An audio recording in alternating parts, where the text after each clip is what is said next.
Welcome to Just a Cup on Believe, an organic conversation with the world's greatest athletes and the coaches who coach them, just as if we were in a coffee shop having a nice cup of coffee.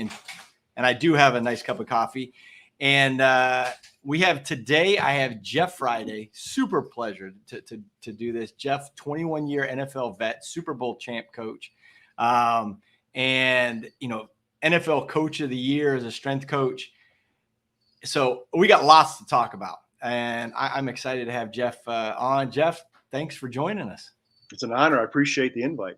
Yeah, no, absolutely. I mean, you being involved. I mean, 21 years in the NFL, the Vikings, the Bengals, the Ravens, but you also were a college strength coach at Northwestern, and coaching XFL and other places. But then also, you're now working with high school students and potential professional athletes. What is the real difference between all those different levels of strength coaching? Is it all the same, or is it? No, it is different because you're dealing with a human being who's in a different stage of life. And so if you look at the high school athlete, oftentimes they're just trying to find their identity, who they are. And the strength training element may not be very important to them because they're just caught up in other things of life. And so the impact as a strength coach can be very great with the high school athlete because they're looking for mentors. As far as the technical aspects, you really have to refine your coaching because they're younger, their attention spans, their knowledge base is limited. So as a coach, you really can perfect your technical coaching and teaching because you have to really be on point because they're novices. They don't have a lot of things that they can go on in the moment in the weight room to as a base. And so I think that's the biggest thing with that population. And so for me, having been in the National Football League, having been in the Big Ten Conference, a Power Five conference as a strength coach, I think sometimes my experience may not resonate with a high school athlete because they don't know which way they're going. Right. Right. They're trying to figure it out. And so I think that's kind of the difference at that level.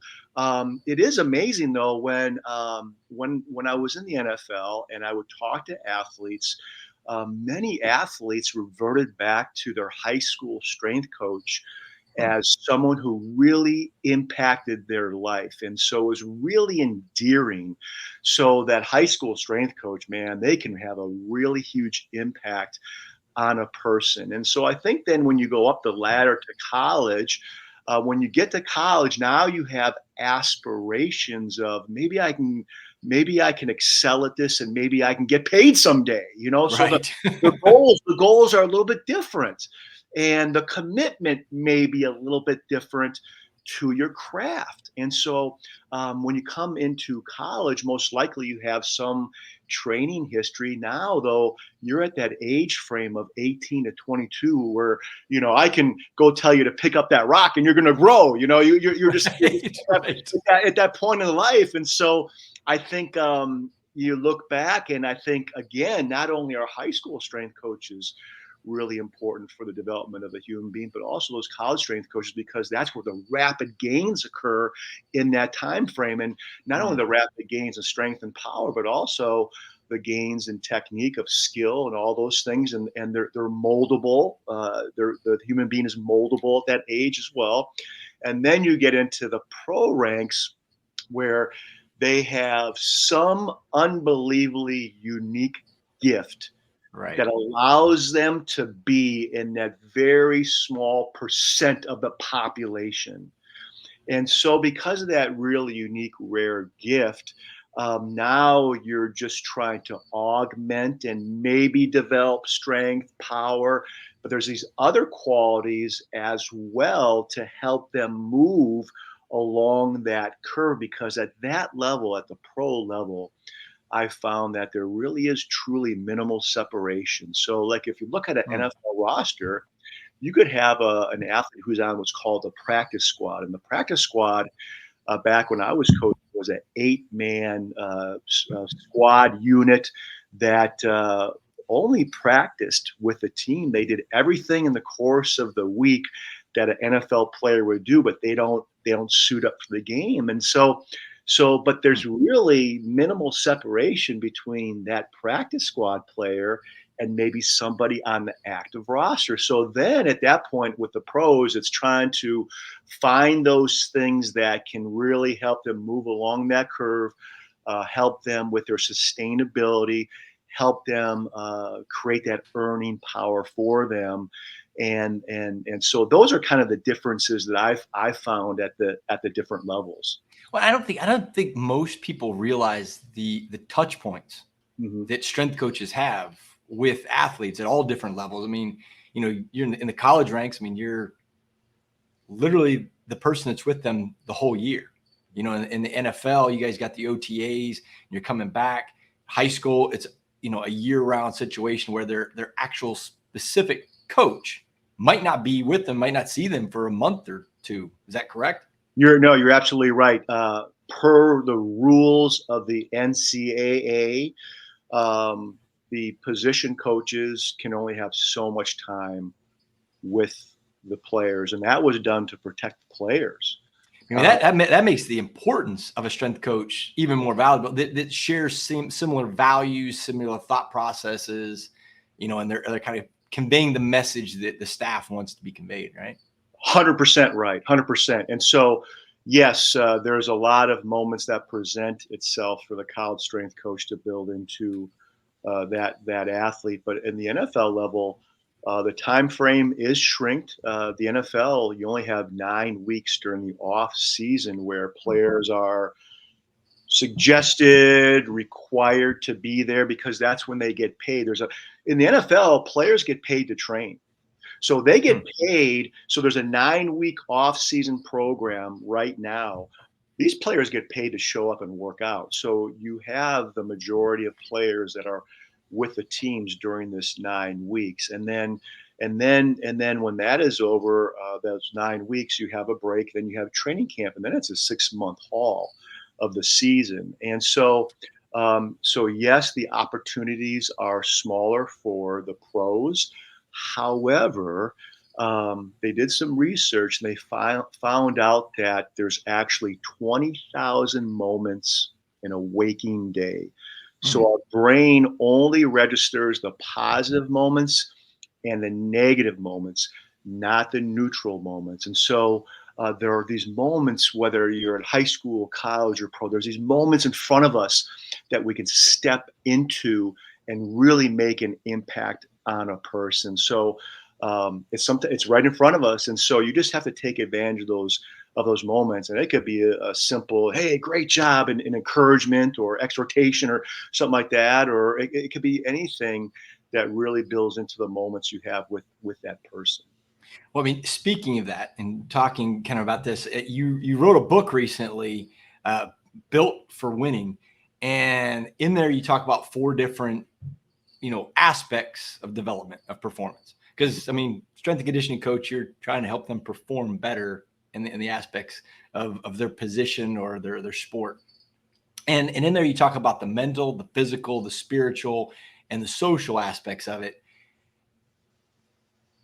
In reading the book, it's just fascinating, just because you do such a simple job of conveying messages, I think, that are common sense, but I don't think a lot of people might hear it sometimes, if that makes sense. Yeah, no, the book it's not rocket science. It is basic concepts, but sometimes those basic things we just ignore, Mm. or we don't really think about, or we don't have the discipline to do them. And so if you look at those four blocks, as you mentioned, as a strength and conditioning coach, our job description is really the physical. We're in the weight room, making an athlete stronger, increasing their power, working on conditioning, all those things, maybe nutrition.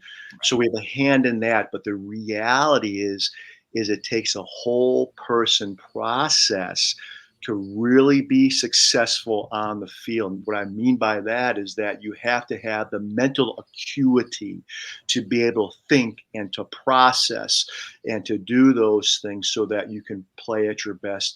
Socially, when you're on a team, you're with other people, so you have to ingrain in the community. So you may have to be aware of maybe pride in your own heart, or these factors that can maybe thwart potential. And so there's that social aspect, and I believe there's a spiritual aspect as well. And in particularly football, and especially the National Football League, it's a spiritual sport. And part of that is because when you step on the field on a Sunday, any given Sunday, that could be an injury that could debilitate you potentially for the rest of your life. And so there's a spiritual element, a connection with God that I think can give us that purpose and add peace and reduce anxiety. And so in my journey as a coach, I've witnessed these four factors in these athletes, the best in the world, and kind of these four big nuggets exemplified. Some maybe didn't have them as far as I witnessed, and maybe held them back. And so, and as we mentioned earlier when we talked before we came on, there's a lot of self-help books out there. Right. There's a lot of things, but I think that the main crux of my book is I want people to know that there's four blocks: physical, mental, social, spiritual, that we can incorporate to live a well-balanced life. And in the season of life, no matter where you're in, you may get out of whack here or there, but you always got to come back to those four blocks to really maximize your potential. When you talk about the mental aspect of it, I think some people don't understand the pressure of being a coach at the highest level and the emotional roller coaster that kind of goes with that. And you have been, my dad told me when I first started coaching, the day you get hired is the day closer you're going to get fired. And I was kind of perplexed by that statement, but it's such a true statement. And you've had to experience that. You Super Bowl winning, champion, and then you get fired. The emotions of that, what is like that, dealing with it emotionally as a coach? Emotionally, you can't get too high and you can't get too low, because every game is an opportunity for you to be exhilarated or depressed, and you waver in between that. And so emotionally, you really want to stay neutral as much as you can. Now, don't get me wrong. I mean, life, we are emotional beings. So we are supposed to have the highs. We're supposed to have the lows. We're supposed to have that spectrum, but it's how you handle those things, I think, and your perspective on life that gives you that staying power and that positive mindset. Because if you lose, if you go on let's just take when I was a strength coach with the Baltimore Ravens in the 2000 season, we had a historically great defense. Records which still stand today. Probably one of the best ever. One of the best, if not the best ever. Well, 86 Bears will argue, but yes, exactly. You could argue, but it was one of those generational things where you had to really capitalize on it. What I mean by that is that we went through 5 games during the 2000 season where we did not score an offensive touchdown. And for your audience, if you don't score points, you're going to lose. Correct. And when you lose, you can lose your job, right? So we go 5 games without scoring an offensive touchdown. We actually win 3 of those games through our defense and special teams. Crazy. But during those 5 games, that's adversity. That is adversity. Losing 2 games, losing 1 game's adversity, losing 2 or more, that's real adversity. And I did not hear one word. Now in the weight room, we're in the bottom level as far as we get it. We get everything in the weight room. We Sure. do everything. Guys, they let their guard down. We talk to them. I did not hear one negative finger pointing during that time, as I recall. Wow. And You, so you I would, guess, I was gonna say, sorry. I think of emotion, and when you mention that 2000 team, the first name that rings to my head is Ray Lewis. yeah, What yeah. was like dealing with somebody that's as emotional as Ray Lewis is? I mean, what was like that as a coach? Well, Just yeah, no, fascinating. let me answer that, but let me get back real Okay. quick. So Yeah. in that 5-game stretch, I did not hear that critique from the other side, let's say Mm, the defense, the offense. And so that goes back to the original question is you can't get too emotionally one way, because then that may drive stuff out of you right. that True. can be counterproductive to the team. And the team held together. They did not divide. And so that's where that emotion plays in. So to answer your question, the emotion, you have to do a really good job of checking your emotion, whether it's thought processes, how you carry yourself, techniques that you may have to control your emotion and your outlook. And that propelled us to eventually win the Super Bowl. But with Ray Lewis, yes, Ray Lewis was if we're talking about Ray Lewis as a young player, what I really remember is that if we're talking that 2000 season, we had two other veteran players, one by the name of Shannon Sharp. Shannon Sharp is in the Yep. Hall of Fame. He Beast. was a tight end. Yeah. Okay, so he came to us later in his career, and he Okay. was a pro's pro. I mean, he freaking studying the game, knowing the game, training, you name it. He was a pro's pro. We also had another veteran by the name of Rod Woodson. Yeah. Rod Woodson is also in the Hall of Fame. He was a defensive back, played safety with us. We had him towards the end of his career. And we're talking about another pro's pro, man. Those guys were the consummate pros in how they carried themselves, how they looked at their job. And so I do remember, Ray kind of, hanging out with those guys. Ray as a young leader hanging out with them, and they helped foster, I think, or helped him along in the Right. journey. And then eventually it was Ray's team, and Ray set the tempo based on his work ethic and his expectation. And I think that's one thing for leaders is that we can talk a good game, but you really have to show it. And what I mean by Mm, that, if we're talking about a Ray Lewis, just how you attack practice and how hard you work, and how you organize people. Because like a guy like Ray, he would organize. So players would watch film in the facility. Okay, right. whatever that time frame is during the season, they leave at 5 o'clock or wherever they go home. But like a guy like Ray Lewis, he would have film study sessions in his home in the evening. So he would go above and beyond and draw his teammates in. Wow. And that's what a leader does. And I remember Absolutely. also with training in the weight room, Ray had this little abdominal core program that he would sometimes do, and he would always bring other players into the fold. And so Mm, even though we're talking about a superstar, it didn't matter who you were on the roster. He would bring you in. You could be a rookie free agent or whatever, and he would bring you in, and all of a sudden you look on the mat there where they were doing right. the abdominal exercise, and you have like 10, 15 guys doing it with him because they wanted to emulate him. And so I think, that's one of the lessons I took through in leadership, is that, our words are good, but it's the actions that Yeah. because people are watching.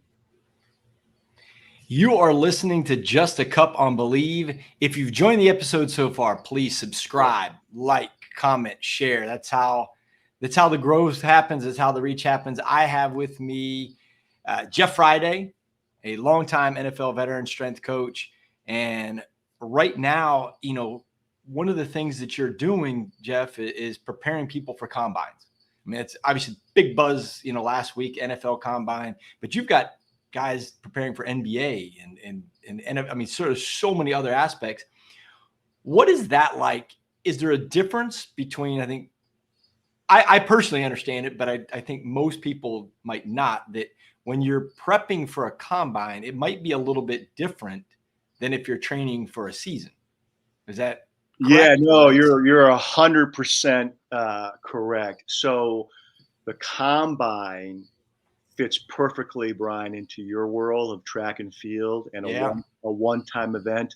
That's what you're doing. You are training for a specific event with a specific timeline of peaking, with a specific everything going on for that one date, maybe two dates. What I mean by that is that you have the NFL Combine date, but then also a lot of these players will also on their own campuses, wherever they went to school, they will Right. participate in what's called the pro day. So you have two dates where you may perform.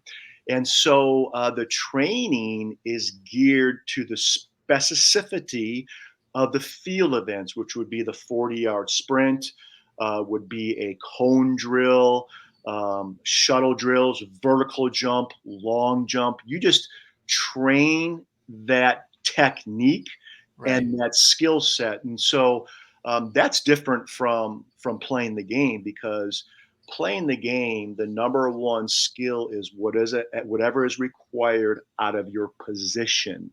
Now, Mhm. you may incorporate some track and field or sprint drills or things into your training for your football specific drills, but Mhm. you only have so much time in the day. Right. And so, as a football player, you really have to practice your own skill set for your position. But for that combine, you are critiquing the events, you are videoing yourself, you are seeing how you can improve, Right. what does that start look like, where's the hand placement, where's the toe placement, where all these things to give you that 1/10 of a second in the 40-yard dash. Because I think for the majority of athletes, that 40-yard dash is the big it It's could the be one they all talk about. yeah, millions of dollars, and, Yeah.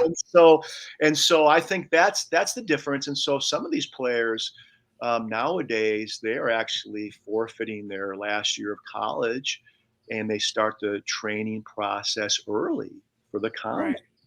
And so that's the difference. And so I think once that's done for these players, then you have to reacquaint them to the sport again, Right. because as soon as that combine is over, then they have a draft, and if you're a top player, you're traveling around to different teams and interviewing, because they have set their own physicals and they interview with the staffs and the management. And so these players are traveling. All of a sudden, you go to a rookie mini camp, and some of these guys maybe are a little bit deconditioned for the Hmm. football that's supposed to take place, because they were training specifically for a 40 or whatever it is. Right. And they're doing a tour to an interview tour, and then all of a sudden they're brought in to actually practice their sport. And so that's kind of what it looks like. And I was very fortunate, because when I was with the Cincinnati Bengals, for 9 years, I worked on the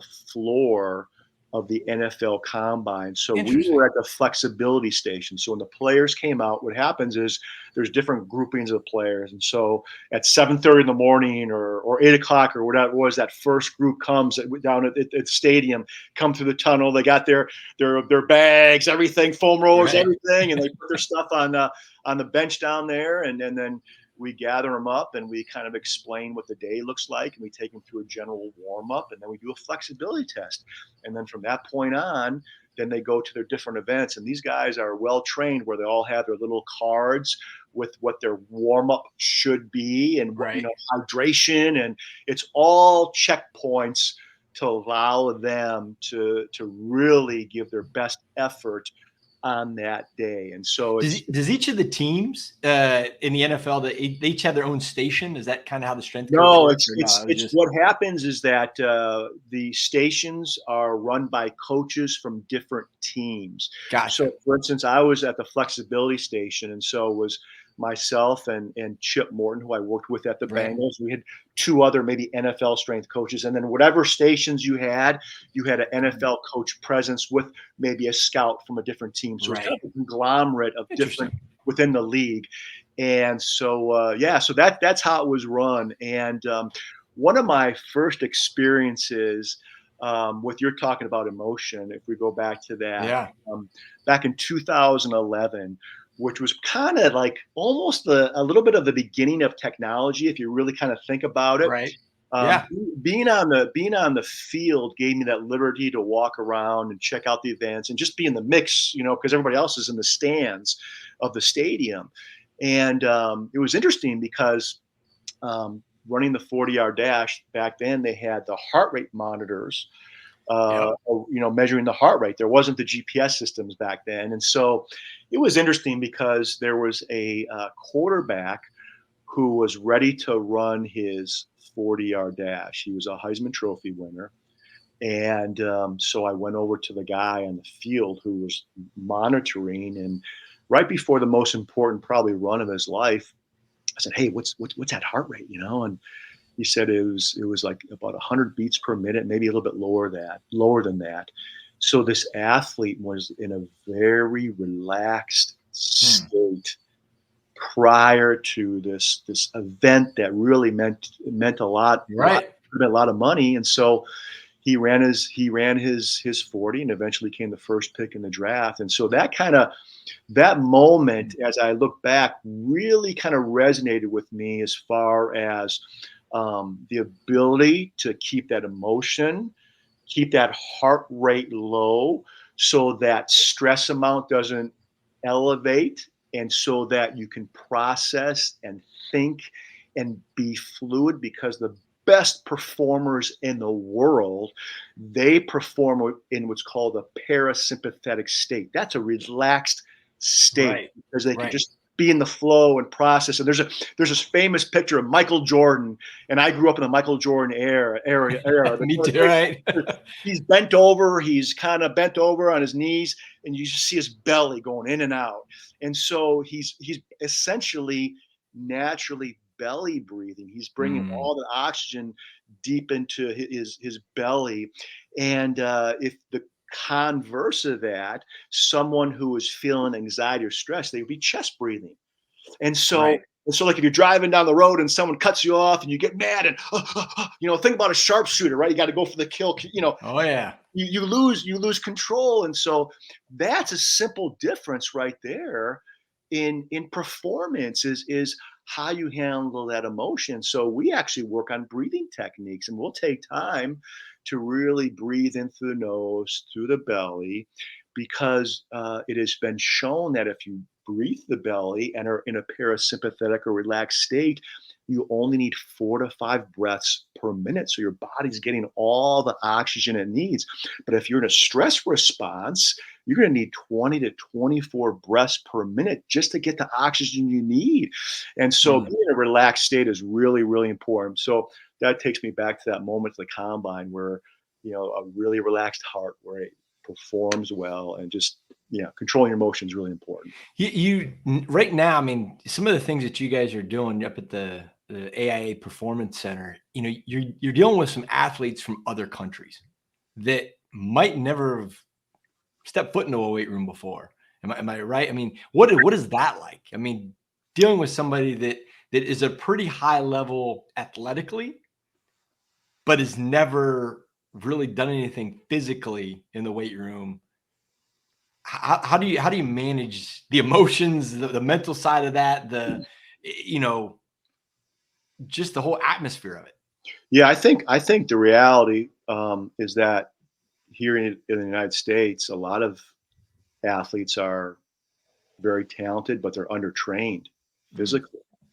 I mean, if you think about a developmental system, if you think about some of these other countries, there's a developmental system from when they're young. correct. So as they progress, everybody is doing the same thing, but unified system along the way that really is in their best interest to benefit them long range. And I think here in the United States, I think we really don't have that. I think sometimes at the high school and college level, we could be doing things in the weight room that could be detrimental to the athlete. Now, you may get a really good gain in strength or whatever, Right. but that may come at a cost later on to the athlete, meaning that sometimes with the pressure to win, sometimes with Yeah. our as a coach with our own pride, oh, we got to do this. Sometimes that can actually harm the long-term potential of the athlete. And so I think Makes it total it, it, sense. it, wa- it walks across all countries and age groups. But I will say that when the international athletes come in, they oftentimes don't have the coaching that we have here. So you can implement some rudimentary things and they will really take on to that because it could, even though it's rudimentary, it could be new to them. And I do think in general, sometimes I think coaches, we make things really complicated.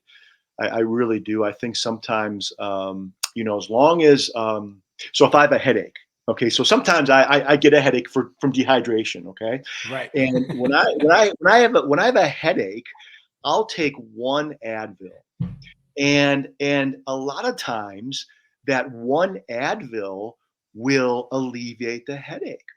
Well, I think if you parlay that into sometimes what happens in a coaching, the coach will give that athlete four Advils when one would do. So Hmm. so sometimes we don't like take those baby steps in progressions, and we don't Right. account for the nervous system because the nervous system takes 7 times longer to recover than the muscular system. The nervous system drives everything, and so there's fatigue that happens. There's the nervous system could maybe solidify too soon in development, preventing further gains. And so I think as coaches, we kind of accelerate things that could be detrimental to the athlete. So that just takes me back to your original question, where Totally agree. yeah. So when you get an international athletes, sometimes you just do basic things, and they think that you just gave them the world, something that's to separate them, which we could, but so it's unique that way. Well, I remember a story you told me. This is kind of shifting back onto football, but really, I think for leadership. You told me a story one time about Terry Saragusa and just the interaction of him being an NFL guy and obviously one of the best defensive linemen, um, and just the interaction of you being a strength coach, a new strength coach, and with some of the veterans and that leadership component of understanding how things can work and how you can better communicate and better put forth programs. If you wouldn't mind sharing that story, I think it's Well, amazing. yeah. So, the one story I'll share is that so when I was a head strength coach for the Baltimore Ravens, I think I became a head strength coach age 30, age 31. Mhm. When we won the Super Bowl my second year, we had, I think, 22 players over 30 years old. So you had a veteran team, some Hall of Fame players interlaced with guys who knew their role, were really good at their craft. Right.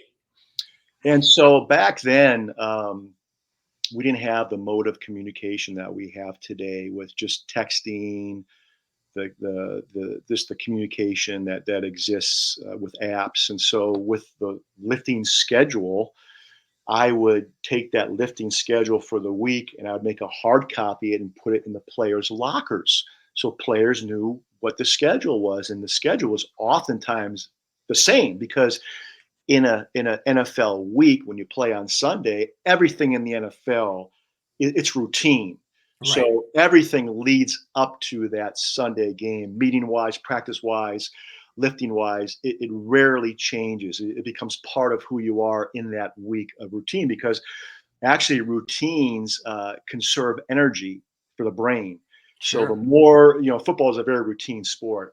And so one week we had a schedule change, and I'm not sure exactly what happened, but we had one of our veteran players walk in late, and we're talking a veteran, decorated player, high character guy, and I'm legalistic, and Right.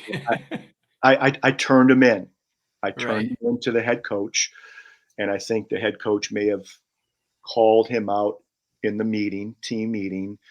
And so I think, a day or two after that, Tony Siragusa, who was a veteran himself when he was at the Ravens, over 10 years in the league, Yeah. he pulled me outside the weight room and was very gentle with me, 350-pound guy. And he said, basically from what I remember, said, Friday, you got to take care of the veterans. And the way I received that was that I have to do a better job of communicating Mm. and offering grace and still honor the head coach, still Right. still honor all that, but just do a better job. And so that's the kind of guy Tony Saragusa was, to really be a conduit of leadership to make Right. sure the ship was going right. And so he was that kind of guy that you wanted in your foxhole next to you. And so that story resonates with me some 20 plus years later, Right. just how I just need to just keep on working on those things, because I can be very. The Bible says that if you faith wise, the Bible says that there's truth and there's grace.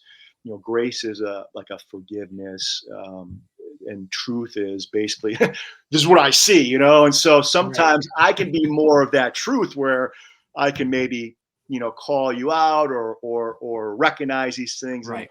so I have to really sometimes learn that grace and how I go about that, or what's the method, or what's the communication. So that's kind of what I took from No, you. and I was, the communication piece is such a hard thing to learn for a young coach, I think, just across the board, just because, and realizing that everybody's different. And most don't quite understand it. I'd be the first one to admit I did not do a very good job of that when I was a young coach. It was hey, this is the rule, this is what we're going to do. If you cross it, there's consequences, as opposed to understanding the situation Mhm. and understanding who it might be and where they're at. Because that old adage, you never know what just happened to somebody when you run into them on the street. They might be mad, and that whole litany of things that might have happened. Just understanding context. Yeah, Um, you're no. If I can interject, you're yeah, you're 100% right. And I guess I found in my journey, being in leadership positions, that it's really, to me, it resonates with three basic principles. It's not really how eloquent you speak. It's not how good looking you are, how tall you are. It's none of those types of characteristics. It's three endowments. It's number one, being authentic, being real, and the antonym of that is fake or phony. And human mhm, beings can see that right away, especially pro athletes, especially. yeah, So for me, is just being authentic. And there's times when I've wavered on that. I mean, it's hard sometimes when you have a pro football player who's maybe a decorated Hall of Fame player walk through the door, and not be authentic. You may want to buddy up to him, or the head right, coach comes in and you want to lock arms because that person can elevate you. right, That's not being real. right. True. So that's I've had to work on that a little bit throughout my career. The second is humility. Humility is really just a servant heart. It's listening, taking ideas and concepts, and the antonym to that is pride. Pride is like a self sufficiency, It's a killer. controlling, and I can be controlling. I'm a perfectionist. That's like my personality type, a Yep. perfectionist, and so one of the things I have to guard my heart against is self control, and so I can be that way, and so. If you look at pride is actually the downfall of man. I mean, if you look at the Bible, that's what Satan wanted to be above God, did not want to stay within the order. And so that's pride, thinking that I'm above God, and he got cast out. And so I have to really watch my heart against that. And then the third is courage to confront for what's right. And so that was a real hard lesson for me to learn in the National Football League, because you're dealing with people, guys who are older than me. And if something happened, I would have to have the courage to confront that. And one lesson I learned is that you always want to close the loop. And I didn't do a good job of that sometimes in the NFL. And close the loop means that, like we're talking about, Brian, in any relationship you have, whether it's your wife or your kids or coworker, if there's a conflict, you always have to go back and make sure that you close that loop and the relationship is good. It could be seeking forgiveness. It could be admitting a wrong. When you mess up, you fess up. It could be one of those things. And so I've had to learn that. But leadership, I think, can waver with those three things, at least for me. That's some good knowledge, some good wisdom. I appreciate that. Hey, before we get end, I wanted to put the book back up and say, how could, if somebody wanted to get this and read it again, I would 100% recommend it. It's for athletes, for coaches, for parents. I think parents would be a great thing for parents who have kids. Where can they get Built for Winning? And yeah, well, so you mentioned coach, okay, right? So, and you mentioned parents. So that term coach, that term originated in the 1500s and was a horse and buggy which transported someone from where they are to where they ought to be going. Wow. That's what we do as coaches. So I never heard that analogy. Never heard that before. That's what it means. Amazing. That's what it is. That's so amazing. Yeah. So we fill a gap in a person's life. We develop a new area of capability. So if you look at it, we are taking people from point A to point B in their development. Right. And so as a coach, as a parent's a coach. I mean, we're all really coaches. If, husband's a coach or what. So how do you take that human being from point A to point B in their development? And that's what the book is about. It's about how do you move? There's a bell-shaped curve that I think we're all familiar with. There's a deep hunger to get to the other side of the curve, and how do you do that? And that's what the book's about. And so you can get the book through the website, which is built and the number 4, because there's 4 blocks, Built for Winning. Otherwise, my website, Jeff Friday, that's who I am, jefffriday.com, and that's the avenue to get the book. And we appreciate it a ton, Jeff. This has been some good wisdom, and I appreciate you joining us and sharing with it, and wish you the best going forward. Yeah, you can get the podcast, Just a Cup, on Believe.com, Apple or Spotify. Again, subscribe, like, comment, download. I would love to hear, what you guys think about this episode with Jeff Friday. Have a great one and be blessed, my friends.